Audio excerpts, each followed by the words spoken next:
أعوذ بالله من شرور أنفسنا ومن سيئات أعمالنا من يهده الله فلا مضل له ومن يضلله فلا هادي له أشهد أن لا إله إلا الله وحده لا شريك له وأشهد أن محمدا عبده ورسوله اللهم صل على سيدنا محمد وعلى آل سيدنا محمد قال الله سبحانه وتعالى أعوذ بالله من الشيطان الرجيم بسم الله الرحمن الرحيم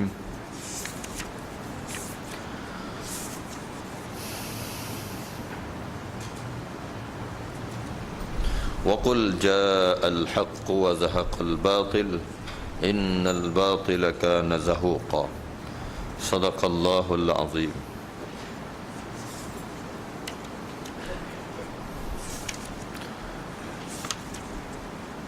Alhamdulillah, segala puji dan syukur kita pada Allah Subhanahu wa taala yang telah mempertemukan kita dalam majlis muzakarah ini. Mudah-mudahan Allah taala menggolongkan kita di antara orang beruntung dalam kehidupan dunia dan akhirat. Dengan kemurahannya Allah Subhanahu wa taala telah letakkan kita di kalangan hamba-hambanya, dan kita bermohon dengan hidayah dan taufiknya agar Allah Subhanahu wa taala kekalkan kita dalam suasana kerahimannya. Dan malam ini kita sambung cerita kita di mana musannif rahimahullah taala sebut dalam baitnya yang ke-44. Musannif rahimahullah taala, manafa'ana Allah taala bi ulumihi fid darain, menyebut wala an tashaba jahilan la yarda an nafsihi khairul laka min an tashaba aliman yarda an nafsih. Fa ayyu ilmi li alimin yarda an nafsihi wa ayyu jahilin li jahilin la yarda an nafsihi. Kata musannif rahimahullah taala, mudah-mudahan membawa manfaat dengan ilmunya bagi dirinya dan kepada kita untuk dua negeri, iaitu negeri dunia dan akhirat. Kata dia, dan sekiranya engkau berkawan seorang yang bodoh, yang tidak menurutkan hawa nafsunya, lebih baik daripada berkawan dengan seorang alim yang selalu menurutkan hawa nafsunya. Maka ilmu apakah yang dapat digelarkan bagi seorang yang alim yang selalu menurutkan hawa nafsunya itu? Sebaliknya, kebodohan apakah yang dapat disebutkan bagi seorang yang sudah dapat mengekang, yakni menahan hawa nafsunya? Pandai dia ayat kita. Dia kata saing dengan saing yang bodoh, tidak apa cerdik mana, tapi bodoh-bodoh pun tidak menurutkan hawa nafsunya. Orang tidak menurut hawa nafsu, dianya orang kata orang bodoh, mana tidak alim mana, tapi dia tidak menurut hawa nafsunya.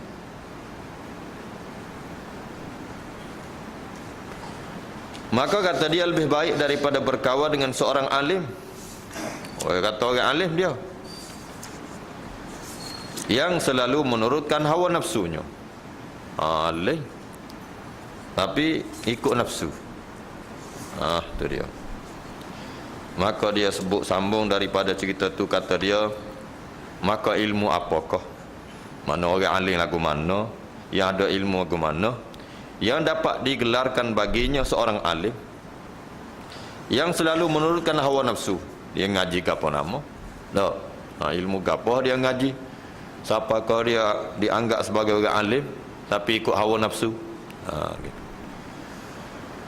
Dan katanya sebaliknya, kebodohan apakah, orang bodoh lagu mana, yang kita dapat sebut dia tentang bodohnya bagi seorang yang sudah dapat mengekang hawa nafsunya, ya, ataupun yang sudah dapat menawan, orang yang dapat menahan hawa nafsunya. Mana kalau setara tu tak bodoh? Tak. Jadi musannif rahimahullah taala bawa mari cerita sini kita, dia sebut kalunya betul lah. Nak ayat secara umumnya bahawa kalau orang tu boleh ikut hawa nafsu tu, maknanya orang tu tak apa cidik mana. Al-ajiz, Orang yang cerdik itu orang yang amila lima ba'dal maut. Orang boleh beramal untuk lepas mati dia, maknanya dia ni orang yang dapat lawan nafsu. Baru dia cerdik. Maknanya kalau bodoh tu, kalau betulnya ada, tak boleh jadi tak ada. Secara umumnya kalau orang tu tidak, orang tu alim, mana dia tidak akan menurut hawa nafsu, kalau dia reti molek. Dan kita juga kalau orang tu bodoh, orang tak tahu apa, tak ada ngaji apa, tak kira reti dia untuk tahan diri daripada hawa nafsu. Mana orang boleh tahan diri daripada hawa nafsu ni, mesti orang tu orang pandai, orang alim. Cuma boleh jadi orang tak iktiraf dia, kata dia tu orang alim. Gitu. Mana kalau buat-buat kita ni, sah-sah kita ni, boleh tak turut hawa nafsu. Tak, boleh tak turut hawa nafsu. Jadi berkawan sesama kita hak tak turut hawa nafsu ni lebih baik daripada berkawan dengan orang anggap kata orang alim tapi turut hawa nafsu. Boleh jadi peringkat kita ni, kalau kita nak kata alim, tak alim, tapi nak kata bodoh, tak bodoh dah. Tak. Nak kata tak pandai sangat, tak juga. Maknanya reti dah. Tuan-tuan ni duk tunggu masjid 20 tahun dah. Dah. 20 tahun duk tunggu masjid, lepas ngorek duk tunggu cokor, tunggu semaya Isya. Cuma kita kata kita tak alim, asal kita tak ngajar, ataupun kita tak boleh baca kitab. Tapi kalau segala hukum hakam kau sabit dengan agama, pekoh-pekoh, dah. Reti banyak dah. Reti banyak dah dengan qadah kita untuk kita boleh beramal. Walaupun kita tidak dianggap sebagai orang alim atau orang tangga tu bodoh lagu tu berkawan dengan dia tu lebih baik. Berkawan dengan dia tu lebih baik berbanding dengan orang yang dianggap sebagai alim, tahu dak faham belaka dah, yang Allah salah pun faham dalam makna reti tahu makna, tapi tak faham dalam makna menunaikannya. Mana kalau tak faham dalam makna menunaikannya, tak ada pasal kita nak buat hujah, nak berdalil, nak berkawan dengan orang yang dia kata alim, pandai, tapi kerja semaya tak ada sama. Tak ada, tak boleh, dia kata tak agak. Subuh tak boleh mari sama pasal nak akadkan yang selimut tak agak, dia kata. Ada. Apa kita nak kata alim kot jokai mana? Dah, ilmu hak yang ngaji gapo nama, kalau tidak dapat membawa kita kepada ketaatan dengan Allah, jadi ngaji ilmu gapo? Dah. Maknanya kalau kita nak kelah kepada alim lagu mana tu? Tu. Jadi secara umumnya dia kata yang ngaji ilmu gapo, yang orang kata dia alim.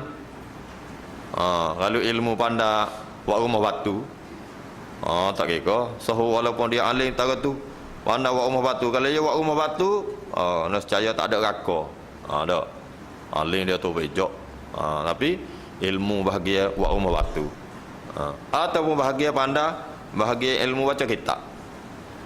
Ilmu baca kitab boleh. Ilmu bahagia semaya tak boleh. Dah juga. Dan ada juga hak bahagia tak ada kitab, dia alim dengan gitu ya. Alim dengan gitu. Kalau dia mau ngaji masjid tu, dia kata tu baru ikat tambal baru tu. Ilmu dengan kawan ni baru hak ikat gigi sungguh. Ada tu. Orang ngaji dengan dia ramai. Majma'ah tak pergi. Tak pergi majma'ah. Tanya mana tak majma'ah tak pergi. Dia tak kahwin majma'ah Mekah. Majma'ah Mekah. Tak. Jadi anak murid kita kena kau tidur. Kalau kita tanya, kenapa duduk tidur selebih majma'ah Mekah kan? Dia tergir ruh pergi. Habis lah kita. Tak tahu apa dia. Tak. Tapi tu kalau dia bangun subuh pagi ni, yang ngatik jemaah tak pergi. Dia kata wala zikrullahi akbar. Zikir pada Allah Taala itu lebih besar. Dia tak kawin zikir dah. Besar pada hak dia mau mai jemaah lagi. Tu dia. Ada juga macam ni. Tak. Orang anggap dia alim. Tak. Tanya anak murid dia orang, tak ada. Nak banding dengan guru kawin tu tak elok. Tak. Jadi orang anggap kata alim tu dia lagu tu. Tapi menurutkan hawa nafsunya.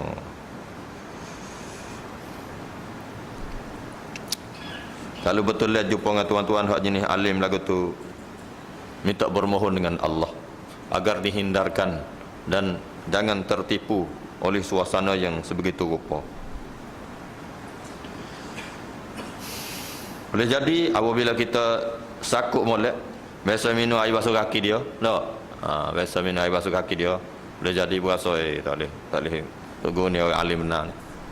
Tak menyebabkan tertinggal bagi kita sembahyang jemaah, tinggal sembahyang jemaah, tinggal hukum fiqh.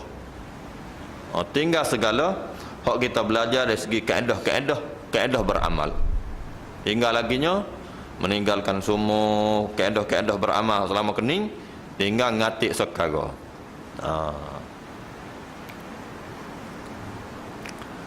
Maka Musannif rahimahullah taala menyebut bagaimana akan dinamakan bodoh.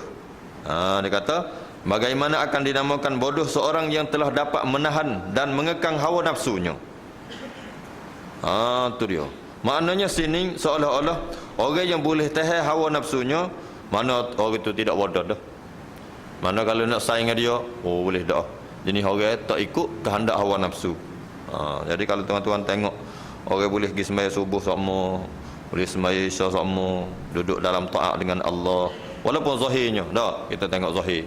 Hak batin kita mana tahu. Maka kepada orang-orang yang telah zahirnya akan cerdiknya, zahirnya akan ketaatannya pada Allah, boleh wagu. Boleh wagu.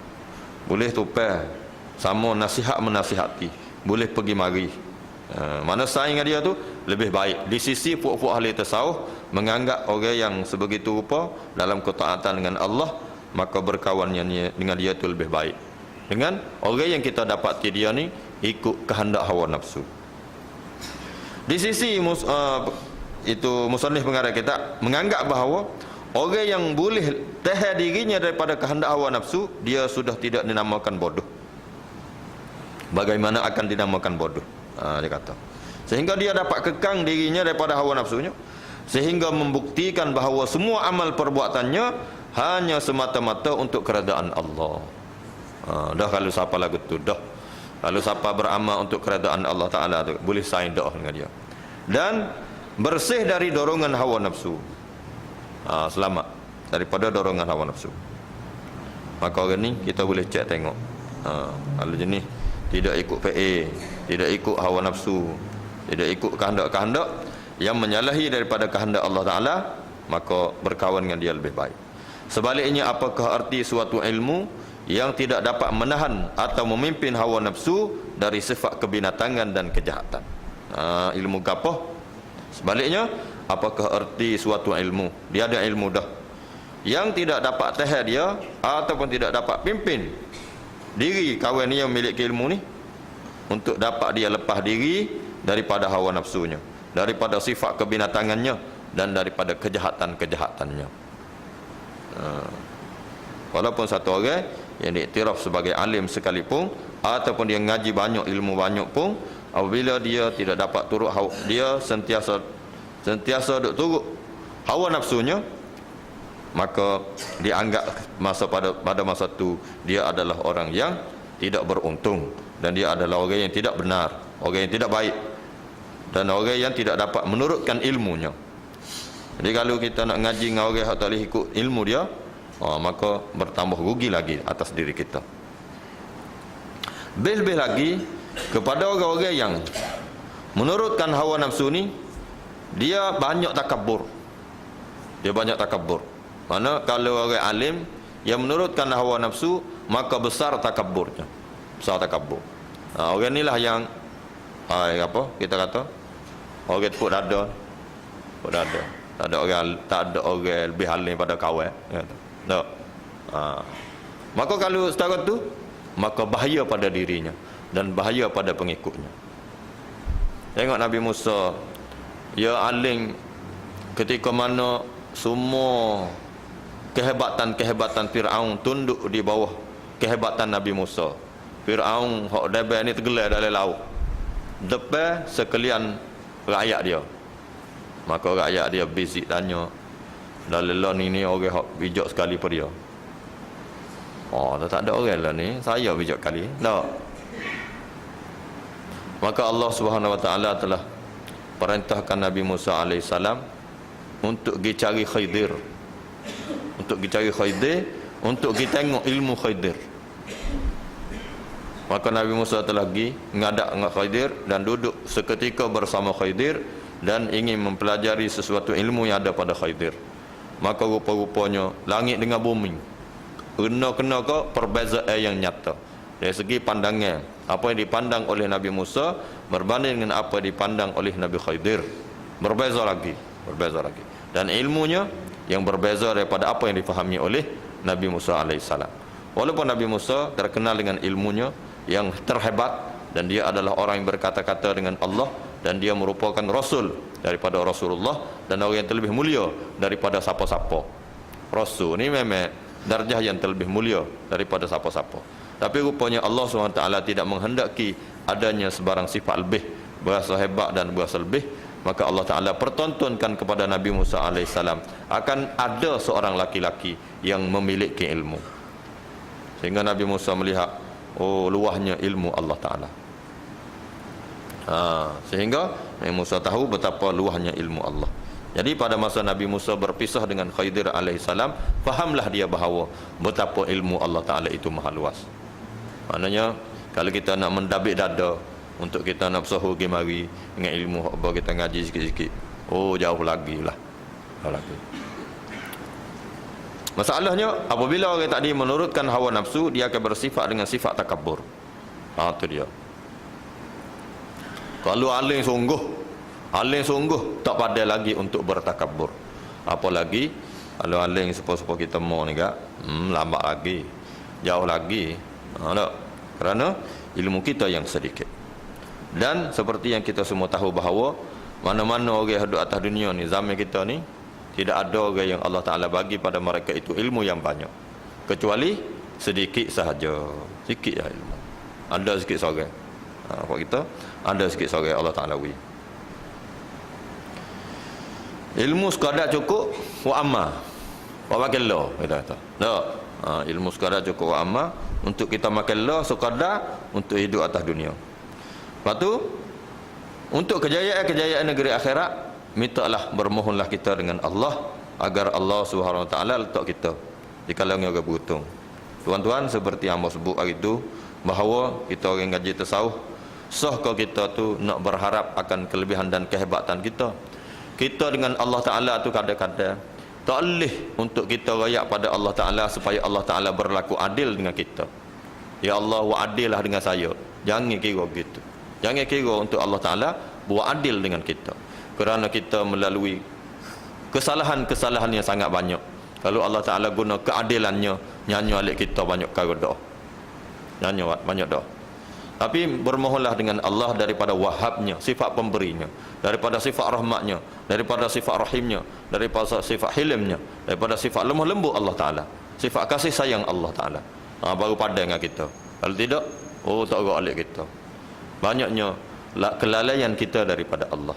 Mana kalau Allah Ta'ala nak pakai ambil keadilannya, maka alik kita ni jauh lagi untuk kita dapat sesuatu, untuk dapat kita untuk kita ambil sesuatu daripada Allah. Boleh. Tapi kalau kerana rahmat Allah, kerana wahab Allah, maka kita ada gia sama lah. Banyak dosa taruh mana pun Allah Ta'ala.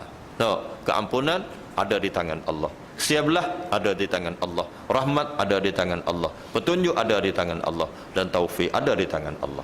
Jadi ada gia sama kita. Gitu. Moga kita tidak seperti orang zaman dulu. Ketaatan orang zaman dulu, dia dekat dengan Nabi, dia boleh tengok zahir-zahir depan mata mereka keagungan dan kehebatan baginda Nabi sallallahu alaihi wasallam sendiri pun dia boleh kelih, apalagi digambarkan baginya ataupun diperlihatkan kepada mereka akan kehebatan dan keagungan Allah Ta'ala yang terlebih besar. Pada zaman kita ni, kita nak kelih dia. Kita beriman hak sikit ni pun kerana apa yang sampai kepada kita pun daripada keimanan yang sedikit. Sikit dah sampai kita ni, sikit benar dah. Sehingga di zaman kita tidak terasa lagi kehebatan sembahyang, tidak terasa lagi kehebatan ibadat, tidak terasa kemanisan lagi akan kemanisan beribadat. Sikit. Cuma Allah Ta'ala kurniakan sedikit-sedikit kepada kita pada ketika-ketika tertentu. Allah Ta'ala beri asal sedap, asal lazat semaya. Cuma kalau betul dia tak boleh mari semaya Jumaat, kalau kibuk dalam perjalanan kau, dalam musafir kau, berasa serabut perut je, berasa berutai je dengan Allah. Gitu je. Tak. Itu kekurangan-kekurangan yang ada di zaman kita. Itu lemah zaman kita ni. Masalahnya apa yang mau nak sebut bahawa apabila satu orang itu berasa kehebatannya, berasa alimnya, maka tertanam dalam dirinya sifat takabur. Orang inilah orang yang dipanggil orang yang menurutkan hawa nafsu.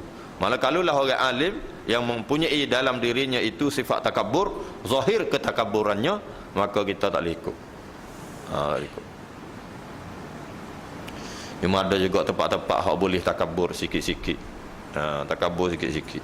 Mana? Ketika mana berhadapan dengan orang yang angkuh. Yang angkuh doa. Nampak agah doa dia. Jadi kita waktu agak dia. Jadi agah juga lagi kita. Tak. Kita bukan akan asyik demo kata. Jadi senang hati sikit alik kita. Mana kita tidak mentaati mereka dalam keangkuhan mereka. Boleh kita agah situ. Kita agah kepada orang yang terlalu angkuh. Boleh. Bahkan ada setengah ulama menganggap bahawa agah kita kepada orang yang angkuh tu boleh. Boleh.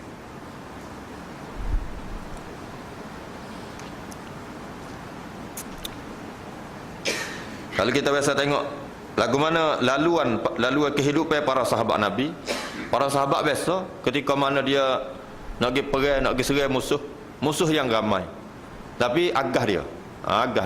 Dia pergi 8,000 pun berasa boleh lawan orang 120,000. Agah sahabat. Dia agah situ. Agah sikit situ tak apa. Kerana mereka yakin bahawa mereka di sebelah Allah Ta'ala. Allah Ta'ala bersama dengan mereka. Mana kita agah di hadapan orang yang takabur. Jangan dia agak dia. Ikut dia. Nak takabur sangat. Gitu. Dalam sebuah hadis ada keterangan seorang itu akan mengikuti pendirian sahabat qaribnya. Yang musannif tak sewi kita sayang sangat dengan orang tu, dengan orang tertentu tu, walaupun dia tu orang alim, tapi kerana dia menurutkan hawa nafsu, bahayanya kena sini. Kerana bahaya tu kena sini. Dia kata seorang itu akan mengikuti pendirian sahabat qaribnya. Jadi kita ada guru kita, hak biasa berona. Jadi kita kadang-kadang terpaksa mengikuti kehendak guru kita. Lebih lagi kadang-kadangnya orang ni orang yang kita kena turut area dia. Turut area dia yang menyebabkan kebinasaan bagi diri kita. Moga ikut guru. Ya, kalau kita tak hak dia kan, kata lagu mana pula. Jadi kita pun terpaksa atas kejahatannya. Maka bila kita rada atas kejahatannya, takut dibimbangi Allah Ta'ala menyatukan hati-hati. Hati-hati kita Allah Ta'ala satukan dengan orang yang zalim. Maka pada masa itu bahaya kena atas kita. Allah Ta'ala menyatukan hati. Bahkan ada cerita daripada kalangan orang alim di kalangan Bani Israel, di mana mereka biasa memberi nasihat kepada orang di kalangan mereka. Mereka beri nasihat, orang itu tak dengar. Jadi bila beri nasihat tak dengar, lama-lama dia saing dengan kawan itu. Saing dengan kawan itu, bukan kawan itu ikut dia, dia mengikuti kawannya. Maka bila Allah Ta'ala datangkan bala, maka orang yang tahu sikit sebanyak hak asal mula dia lari dah tu, dia lepas pada tu dia ngikut, maka kata ulama, Allah Ta'ala telah menyatukan hati-hati mereka dalam kejahatan, di mana mereka mula merasa redha atas kejahatan-kejahatan. Bila kita berasa redha, berasa boleh terhadap kejahatan, maka pada masa tu kita duduk dalam bahaya. Maka bala boleh kena atas kita. Kerana itu hendaknya seorang itu memperhatikan siapakah yang harus dikawaninya. Kita kena ingat molek. Kalau saing atau besi, kena percikkan apinya. Tak. Kalau saing orang jual bau, ya lesek sikit-sikit kita. Boleh dia lebih water dia tak apa dah. Tak. Tu saing orang ada bau. Gitu. Saing hak bola apa kita. Cuma kalau kita berkawan dengan orang yang berona loya buruk. Bukan tujuan kawan tu sangat, tapi yang pentingnya supaya kita boleh mendorong orang tadi kepada kebaikan. Tak apa. Ada masa-masa di mana kita menerima tamu. Rasulullah sallallahu alaihi wasallam biasa didatangi oleh tetamu yang dia layani dengan baik sekali. Sedangkan Siti Aisyah tahu bahawa orang tetamu ni biasa Rasulullah sebut tentang dia ni doa nyanyi ke Nabi. Banyak kali dia menyakiti Nabi dan banyak kali dia menyusahkan Nabi. Dan Nabi pun tahu bahawa orang ni lah orang yang telah banyak kali menyusahkannya dan menyakitkannya. Tapi bila kawan ni mari rumah dia, Nabi layan dengan baik, supaya saya rapat mesra sekali. Mesra sekali. Lepas tu bila kawan tu kelik, Siti Aisyah kata, bunyi khabar nak marah sangat. Mari ni baik pula dah dia. Setelah boleh baik kok. Baik. Tapi Rasulullah ni dia sama-sama memikir lagu mana setiap orang umat itu dapat diselamatkan dari api neraka. Itulah kerjaan dia.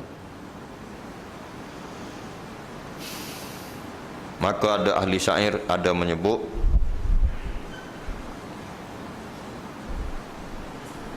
man asyaral asyrafa asya musyarrafa wa ma'asyaral gabata inzal ghayra musharraf ghayra musyrif. Siapa yang bergaul asyarul asyraf, orang yang bergaul, siapakah orang yang bergaul dengan orang baik? Siapa dia orang yang bergaul dengan orang baik? Maka dia kata asya musyarrifah, dia akan hidup dengan kemuliaan. Tu dia. Saing dengan orang baik, dia akan hidup mulia. Dan orang yang bergaul dengan orang yang rendah akhlak, orang buruk, maka tidak ada baginya itu sebarang kemuliaan. Gitu nah. Itu pesannya daripada musannif rahimahullah taala. Rupanya dari kitab kita ni secara mudahnya Tok Guru kita telah memberi nasihat kepada murid-muridnya ini supaya tidak berkawan dengan orang yang menurutkan hawa nafsu. Dia panggil al-ajiz. Kalau al-kayyisu man dana nafs, al-kayyisu man dana nafsah wa amila lima ba'dal maut, wal ajizu man ittaba'a nafsahu hawaha wa tamanna 'ala Allah. Tu hadis dulu kita biasa sebut dah bahawa kata dia orang yang cerdik ialah orang yang tidak tertipu oleh hawa nafsunya dan dia menyediakan amal untuk kehidupan selepas mati. Beramal untuk kehidupan selepas mati. Maknanya untuk kejayaan dia di negeri akhirat. Orang ni orang yang insaf ke diri, orang yang tidak takabur kepada diri, kepada Allah Taala. Dia adalah orang yang berlemah lembut dengan Allah Taala, orang yang mengakui segala kelemahannya, orang yang insaf dirinya, orang yang berusaha untuk berjaya di negeri akhirat. Tapi orang yang mengikutkan hawa nafsu dia panggil wal ajiz, iaitu orang yang lemah, orang yang tadi orang cerdik, orang yang bodoh, iaitu manittaba'a nafsahu wa hawaha, orang yang mengikuti kehendak hawa nafsunya. Daripada tu wa tamanna 'ala Allah, tuannya nak bercita-cita juga, nak duduk dalam suasana kebaikan dari Allah, tapi dia adalah orang yang mengikutkan hawa nafsu. Maknanya bila mana kita jumpa dengan orang yang mengikut hawa nafsu, kok mana peseng dia sekalipun, orang kata dia alim ke tara mana ke, kalau jenis ikut hawa nafsu, maka kita tak boleh ikut dia. Bahkan dia bawa syair ini untuk memberitahu dan mengingatkan kita bahawa bila mana kita bergaul dengan orang-orang yang baik, maka kita juga akan beroleh kehidupan yang mulia. Tapi kalau kita berkawan dengan orang-orang yang bodoh, orang yang tidak mengikut, orang yang tidak menghendaki ketaatan dengan Allah, orang ikut hawa nafsu, maka pasti kita tidak akan mulia. Maknanya tidak terbawa kepada kita kemuliaan. Gitu ya, hak mudahnya cerita. Jadi kesimpulan daripada sini, musannif rahimahullah taala nak suruh kita ni duduk dalam taat. Duduk dalam taat sama dengan Allah, jangan diagah. Jangan diagah. Bahkan seperti yang banyak kita dengar dah nasihat daripada para alim ulama mengatakan bahawa sebutir, satu zarah daripada sifat takabur yang ada dalam hati kita, menjauhkan kita daripada syurga Allah Ta'ala. Sampai 500 tahun perjalanan tak bang syurga. Orang kata tak bang syurga. Orang yang ada sifat takabur dalam hatinya walaupun sebesar zarah, dia ni tak bang syurga. Tu masalahnya, parahnya. Sedangkan kata ulama, syurga ni dia boleh bang sehingga 500 tahun perjalanan bang dah. 500 tahun perjalanan tu bang dah. Mana sekali akhirat jalan bang dah keharuman syurga. Tapi orang yang ada sifat takabur, jauh pada tu lagi dia dengan syurga. Sah kau nak boleh masuk syurga, jauh pula dengan syurga. Jadi buat kita kena tahu sifat takabur. Kalau nak tahu gana, nak tahu gana sifat takabur. Maka kata para alim ulama, ketika mana memberi nasihat kepada murid-muridnya bahawa kita kena faham siapa dia kita. Siapa dia? Kalau kita nak sahur dengan orang ataupun kita nak agah dengan orang, kita nak takabur di hadapan orang, tahukah kita bahawa orang depan kita tu boleh jadi mereka lebih baik daripada kita? Kalau kita nak benci kepada dia, apakah wajar atas kita untuk benci pada satu orang? Tak. Ada satu orang sahabat yang diceritakan oleh ulama mengenai sifat dia. Ada seorang sahabat hak berona, ada juga berona. Tak. Tapi berona sahabat ni bukan kita nilai dari segi keburukannya. Tuan-tuan kena faham, sahabat ni Allah Ta'ala guna untuk memberi nasihat kepada orang di belakang dia. Jadi setengah-setengah tempat tu nampak kata berona, tapi sebenarnya pengajaran bagi orang belakang. Ceritanya gini, zahir ceritanya. Pernah satu hari dalam majlis Nabi sallallahu alaihi wasallam, tiba-tiba masuk satu orang laki-laki dan memberi salam. Dia beri salam. Bila dia beri salam, jadi orang pakat jawab salam dia. Sudah jawab salam, kawan tu turun pergi. Turun pergi. Jadi seorang yang duduk dalam majlis ni, dia kata aku benci dia ni. Benci dah dia ni. Tidak ada orang yang terlebih benci kepada saya daripada orang laki-laki ni. Abu Ghadhan Nas. Saya sangat benci dari kalangan manusia orang ni. Jadi orang duduk dalam tu kata, apa benci ni? Tak boleh benci. Apa lah? Dia kata aku nak rayak ke dia, benci ke dia. Dia kata rayak. Suruh rayak pula dah. Jadi berita bencinya kawan tu pada hak gawi saleh tadi, siapa ke dia? Siapa ke dia? Siapa ke dia ni? Maka dia minta, kawan ni tanya, kawan tu benci saya ni buat apa? Tak ada bahasa-bahasa dia benci. Dan perkara ini sampai kepada Nabi. Dan katanya mereka telah berhadap kepada Nabi, mari menghadap Nabi. Jadi kawan tu ni dia tanya, dia tanya ke Nabi, aku tanya dia benci ke saya tu buat apa? Maka kata sahabat ni, saya dengan dia ni berjiran. Saya kena belakang PA dia. PA dia kena. Jadi gapo PA dia hak buruk hak benci dia tu? Dia kata dia ni kalau semaya fardu saja, sunat tak ada. Tu saya benci ke dia tu. Kata. Jadi Rasulullah ajak ke dia, dia benci kamu bahasa kamu semaya fardu saja, sunat tak semaya. Lepas tu dia kata, aku tanya dia, semaya saya ni adakah semaya saya ni cacat kah? Ataupun wuduk saya tak sempurna kah? Ataupun sehingga membatalkan semaya kah? Maka ditanyakan kepadanya, kawan tu membenci ke dia tu semaya dia tak sempurna kah? Air semaya dia tak sah kah? Tak. Ya tak ada, air semaya dia molek. Dia molek, kalau semaya fardu jadi molek. Cuma tak semaya sunat benci.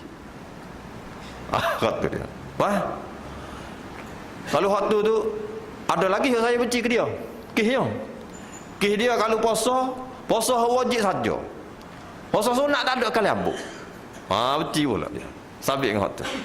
Maka sahabat ni tanya Nabi, adakah dia benci kepada saya? Semaya puasa saya tu batal kah? Adakah puasa Ramadan saya tu kecacat teh? Maka ditanyakan kepadanya. Dia kata tak, puasa Ramadan dia molek. Dia juga molek sabit dengan hak wajib puasa Ramadan, molek. Cuma tak puasa sunat. Tu dia. Lepas tu dia kata ada lagi saya benci dia. Dia tu tak sedekah kat orang. Sedekah hak wajib saja je. Zakat je dia beri. Sedekah tak ada. Sedekah sunat tak ada. Maka diberitahu kepadanya. Maka dia kata, wahai Rasulullah, adakah kalau orang mari minta dengan saya tak bui? No. Orang dia kata, tak. Kau itu kalau ya bui juga, tapi ya bui itu sebagai zakat dia. Sedekah sunat tak bui. Gitu. Maka kata Rasulullah sallallahu alaihi wasallam kepadanya, takut dia terlebih baik daripada kamu. Kamu dah benci dia tu, takut dia yang lebih baik pada kamu lagi. Tuan-tuan, itu perkaranya. Kadang-kadang kita rasa agah lebih kita ya. Tak, kita rasa hebat lagi kita. Jadi orang mana tak kenal dengan kita, tak masuk lain kita tu rasa, tak kenal dia ni. Tak. Duk alik tak betul sama. Dan kita berasa benci kepada mereka dan hilang hormat kita kepada mereka. Rupa-rupanya Allah Ta'ala guna sifat sahabat ni untuk Allah Ta'ala tonjolkan sifat ini, sehingga dia ni faham dengan rasa tanggungjawabnya bahawa dia ni tidak sekali-kali wajar untuk dia membenci seorang sahabat yang lain. Dan kehidupan sahabat ni kita tahu belaka, mereka mengasihi sesama mereka dengan kasih yang besar. Itu kelebihan mereka para sahabat Nabi. Jadi cerita ni tuan-tuan jangan salah faham. Dia ada orang mari jumpa dengan saya, dia kata, ustaz, ada ke tak sahabat hak jahat? Ke mana? Kata mana ada sahabat jahat? Tak. Dia kata ada bukti. Ada bukti. Bukti tak ke mana? Dia ada.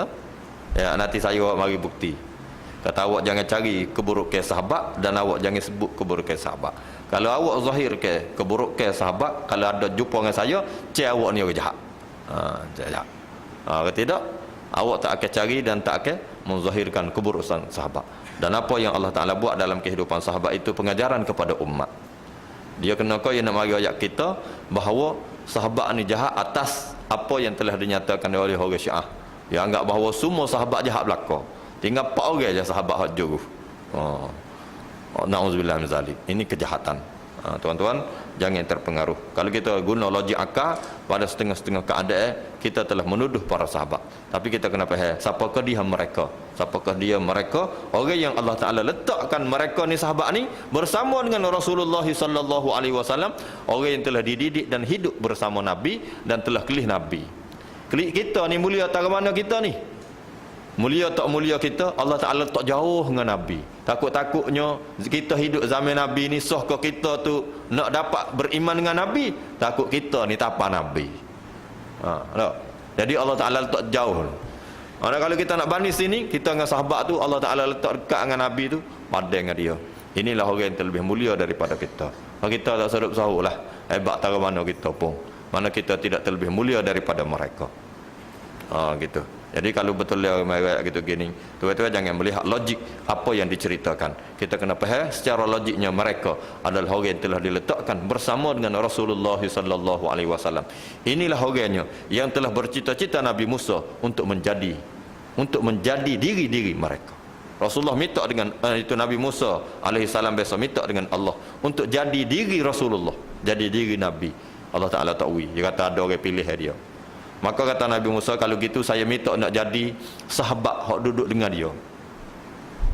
Nak jadi Abu Bakar, nak jadi Umar, nak jadi Ali, nak jadi Osman. Maka Allah Ta'ala kata, aku telah pilih mereka. Nabi Musa kata, kalau gitu saya jadi sahabat-sahabatnya yang lain. Tak, boleh duduk dalam 10 top 10 tu tak apa dah. Kenapa? Allah Ta'ala kata, aku telah pilih. Jika tidak duduk dalam 10 tu, saya duduk di kalangan umat Muhammad sallallahu alaihi wasallam, hidup di zaman dia. Rasulullah kata, aku telah pilih mereka, orang-orang yang mulia. Pilih dah, Allah Ta'ala pilih dah orang. Maka dia kata, kalau gitu letakkanlah saya di kalangan umat akhir zaman. Maka Allah Ta'ala kata, aku telah pilih juga mereka. Allah Ta'ala pilih dah buat kita. Jadi selepas kemuliaan dia tu, barulah ada pokok kita ni. Tapi ujung kuku dah motor dah lah kita ni. Ujung kuku dah. Tak sedut pun dada lah, tak sedut sahur lah. Kita ni adalah umat yang sangat kecil nak banding dengan apa yang telah dimiliki oleh para sahabat Nabi ridwanullahu alaihim ajma'in. Tapi jangan kata kita mulia pada Nabi Musa pula. Hebat kita pula Allah Ta'ala pilih. Allah Ta'ala telah pilih Nabi Musa. Dalam firman-Nya Allah Ta'ala menyebut, ya Musa inni istafaituka 'alan nasi birisalati wa bikalami fakhudh ma ataituka wa kum minasyakirin. Ya Musa inni istafaituka, aku telah pilih engkau. Nabi Musa ni dia tak ingat kemuliaan dia tak tahu kata dia kemuliaan seorang rasul. Padahal dia nak ayat sebenar sini cerita moral cerita ni sebenarnya ayat kata betapa mulianya umat Nabi Muhammad sallallahu alaihi wasallam. Maka kita jangan letak tempat rendah. Padahalnya Nabi Musa tu orang yang terlebih mulia daripada kita kerana dia tu rasul. Rasul kala-ala Allah Taala sebut inni istafaituka 'alan nasi bi risalati. Aku telah pilih engkau untuk menyampaikan kepada manusia akan risalah aku. Bukan main-main. Nabi Musa bawa kitab. Wa bi kalami dan kecek dengan aku. Fa khuz ma ataituka, pegang molek aku kamu ni. Wa kum minasyakirin, jadilah orang terima kasih kat aku. Gitu. Tu jangan faham itulah takut salah faham pula. Kadang-kadang cerita atas cerita ni kadang-kadang tuan-tuan jadi salah faham. Kalau kok mana-mana rojok dah. Kalau kok mana-mana tolong rojok pula. Apa yang tuan-tuan berasa sakut-sakut tak sah tu, tuan rojok pula. Pasal ada beberapa orang yang telah merojokkan cerita-cerita yang saya rayak ni, kadang-kadang tu dia takut dia faham salah. Maka dia telah mari tanya semula, dia kata saya salah faham. Salah faham. Mujur. Kalau hak jenis berasa salah faham tu, maka rojokkan semula. Takut perkara itu disalah faham. Sehingga apa yang kita faham tadi memburukkan kita pula. Ni ilmu ni kadang-kadang lagu itulah. Hamba pun tak mampu juga. Hamba tak pandai juga nak menyampaikan perkaranya supaya jadi jelas nyata. Jadi kita sekadar ilmu ujung kuku tu guru ni kak. Tak, kita bukan ada alim sangat. Apa yang kita faham sikit sebanyak tu, itulah yang dapat kita terangkan. Lepas tu, hak lebih lagi tu, tuan-tuan terima seadanya. Seadanya. Lepas tu berasa hak tak faham ke mana-mana, mari rojok tanya. Kerana saya tidak mampu untuk memberi kefahaman kepada tuan-tuan. Kadang-kadang ilmu yang ada kepada tuan-tuan itu kadang-kadang menyekat apa yang ada daripada saya. Mana saya nak sapa ni tuan-tuan kata, bukan lagu tu. Kayak kita ngaji lagu lain. No. Jadi lagu tu juga.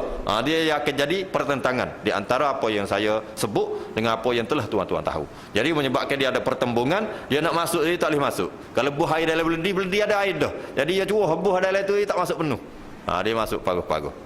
Jadi hak moleknya kalau tuan-tuan ada ilmu dah tu tak kalingan lipat masa nak naik tu tinggal situ sebentar. Lepas tu naik tu timbul molek penuh molek tu baru buat kira molek. Hak mana nak kehek tubik kehek lagi. Kalau buat masuk dah dalam ni kak, jadi bila tuan-tuan masuk saya ayat cerita tu kak, tidak lagu tu. Tak lagu tu dia tak masuk. Dia tak masuk. Dalam diri tuan-tuan dia tak masuk ilmu tu. Mudah-mudahan Allah Taala ampuni saya dan Allah Taala ampuni kita semua. Aku qauli hadza wa astaghfirullahal azim. Wassalamualaikum warahmatullahi taala wabarakatuh. Allahumma arinal haqqa haqqan warzuqna ittiba'ah wa arinal batila batilan warzuqna ijtinabah bi rahmatika ya arhamar rahimin. Wa sallallahu wa sallama ala Muhammadin nabiyil ummi wa ala alihi wa sahbihi ajma'in. Subhana rabbika rabbil izzati amma yasifun wa salamun alal mursalin walhamdulillahi rabbil alamin.